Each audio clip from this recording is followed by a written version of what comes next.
Hello everyone, my name is Sirfato Aziza. In this video, I will read an article for my intensive reading assignment. The paradox of technological efficiency in modern society. In contemporary discourse, technological advancement is frequently equated with efficiency, productivity, and progress. Digital tools promise to reduce human effort, accelerate communication, and optimize decision-making across sectors. However, despite unprecedented technological capacity, modern societies often experience intensified workloads, cognitive overload, and diminishing well-being. This paradox raises critical questions about whether technological efficiency genuinely liberates individuals or subtly restructures labor in a way that amplify pressure and dependency. Historically, the technological innovation emerged as a response to human limitation. From the mechanization of agriculture to the automation of manufacturing, tools were designed to reduce physical labor and increase output. In theory, such developments should have resulted in greater leisure time and improved quality of life. Yet empirical advice suggests that efficiency gains frequently lead to higher expansion rather than reduced demands. As tasks become easier to perform, institutions often respond by increasing volume, speed, or complexity, thereby neutralizing the intended benefit of efficiency. In the digital age, this phenomenon is particularly visible in professional environments. Email, instant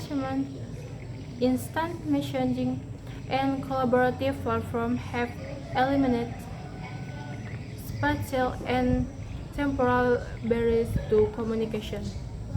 While these tools enable rapid coordination, they also blur the boundaries between work and personal life. Employees are increasingly expected to remain accessible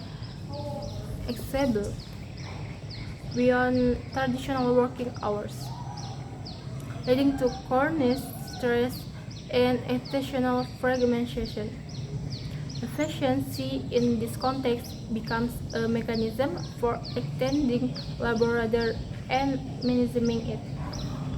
Moreover, technological efficiency reshapes cognitive process.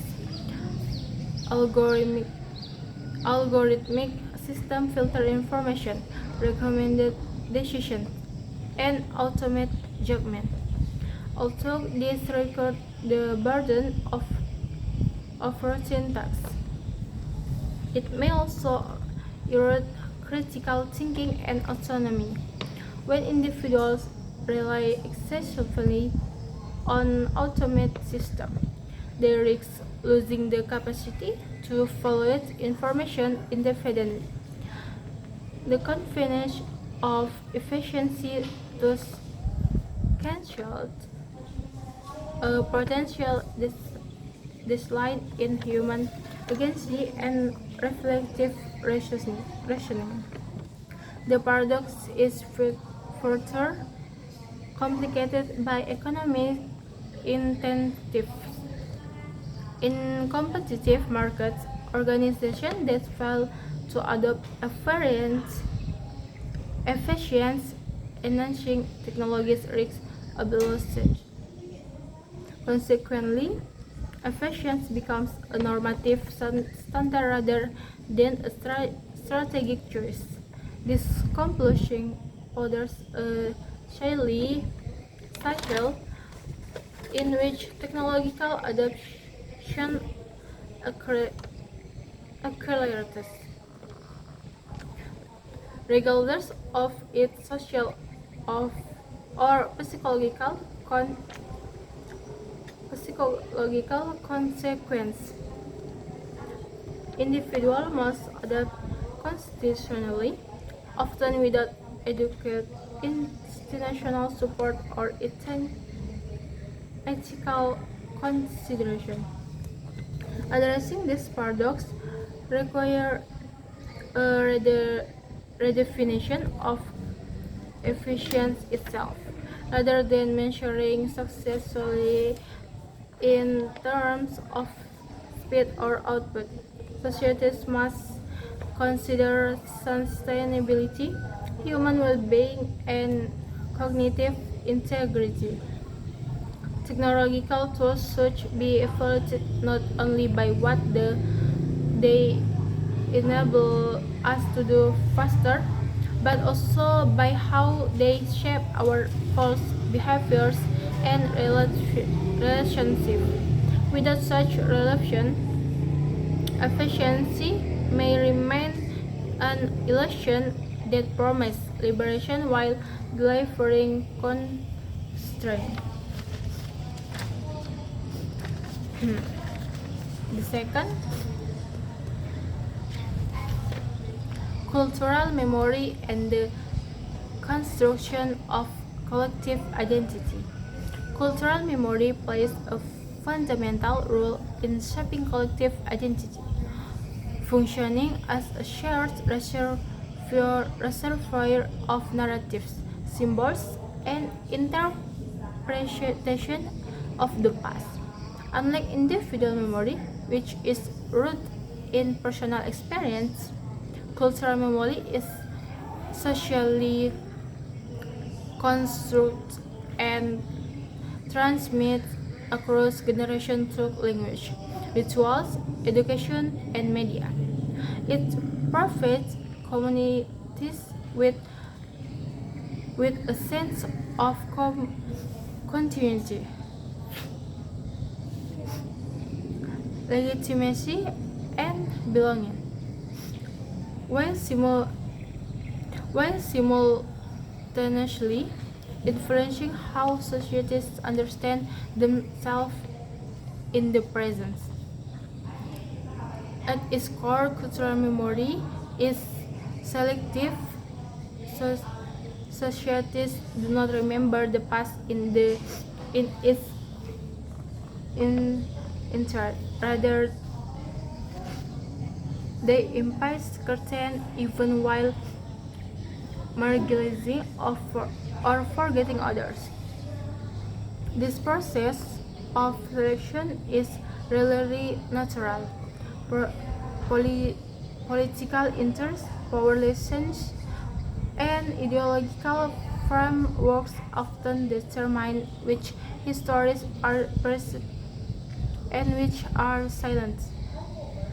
As a result, cultural memory can serve both as a tool of choice and a mechanism of exclusion, reinforcing dominant narrative while suppressing alternative voice. National identities offer a clear illustration of this dynamic. Foundational myths, heroic figures, and commemorative practice are commonly institutionalized through monuments, national holidays, and school curricula. This representation foster unity and shared pride, yet they may oversimplify complex historical realities by presenting the past as the correct and morally unambiguous narrative. Cultural memory and of such internal conflict, injustice, and contradiction that are essential to a more honest understanding of history. In the context of globalization, cultural memory faces no challenge. Increased mobility, digital communication, and transnational media flows expose societies to multiple and often competing historical narratives. Migrant communities, for example, may maintain memories that differ from dominant national histories, creating layered in identities that reside singular definition. This plurality can enrich cultural dialogue, but it can also provoke tension when established narratives are quiesced or disturbed. Digital technology has further transformed the production and circulation of cultural memory.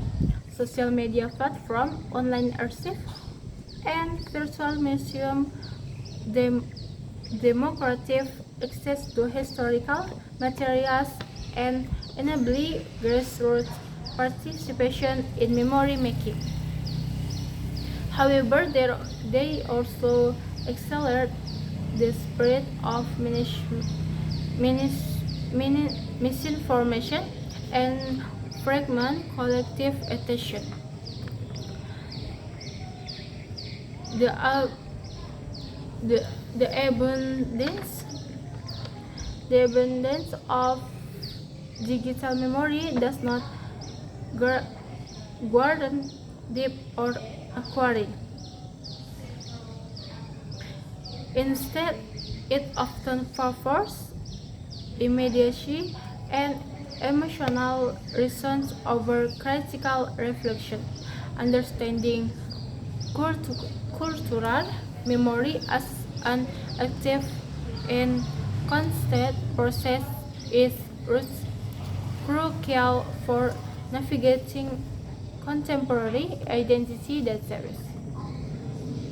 Rather than tran- rather than treating memory as a fact in treating social must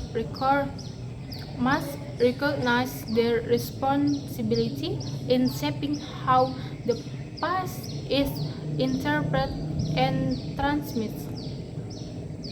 Inclusive and critical engagement with cultural memory can foster dialogue, promote historical accountability, and support more pluralistic forms of collective identity in an increasingly interconnected world. The last, climate anxiety and the psychology of environmental awareness. As associative evidence of climate change becomes increasingly conclusive, public awareness of environmental risks has intensified. Alongside this awareness, a growing psychological phenomenon known as climate anxiety has emerged. Climate anxiety refers to chronic fear, distress, or helplessness associated with the perceived inevitability of environmental degradation. While not classified as a clinical disorder, it it represents a significant emotional response to global ecological uncertainty. Climate anxiety is particularly prevalent among younger generations, who are confronted with projection of long-term environmental decline. Unlike immediate threats, climate change unfolds gradually, making it difficult to con- conceptualize and emotionally process. This temporal ambiguity often produces a sense of powerlessness as individuals struggle to reconcile personal action with the scale of the problem. Recycling, reducing consumption, or adopting sustainable lifestyle may feel insignificant when contrasted with industrial emission and systemic inaction. Psychologically, climate anxiety reflects a tension between knowledge and agency. Increased access to scientific scientific information enhance understanding of environmental risks. Yet it does not necessarily provide clear pathways for meaningful intervention. This imbalance can lead to emotional paralysis characterized by avoidance, denial, or disappointment. In some cases, individuals cope by distancing themselves from environmental discourse altogether, despite acknowledging its importance. However, climate anxiety is not inherently detrimental. When accompanied by social support and constructive outlets, it can motivate civic engagement and collective action. Research in environmental psychology suggests that emotions such as concern and fear can catalyze pro-environmental behavior if individuals perceive their action as socially supported and politically relevant. Thus, the psychological impact of climate awareness depends largely on contextual factors rather than on information alone. Educational institutions play a critical role in shaping this context. Environmental education that emphasizes system solutions, collective responsibility, and political participation can transform anxiety into empowerment. By framing climate change as a shared challenge rather than an individual burden, educators can mitigate feeling of isolation and despair. Moreover, integrating emotional literacy into climate education helps individuals recognize and manage their response more effectively. Ultimately, climate anxiety reflects a rational reaction to an unpredictable global crisis. Rather than dismissing it as irrational fear, societies must address its underlying cause through transparent communication, inclusive policymaking, and meaningful opportunities for participation. By acknowledging the psychological dimension of environmental awareness, it becomes possible to foster resilience and sustain long-term engagement with climate action. That's all from me. Thank you.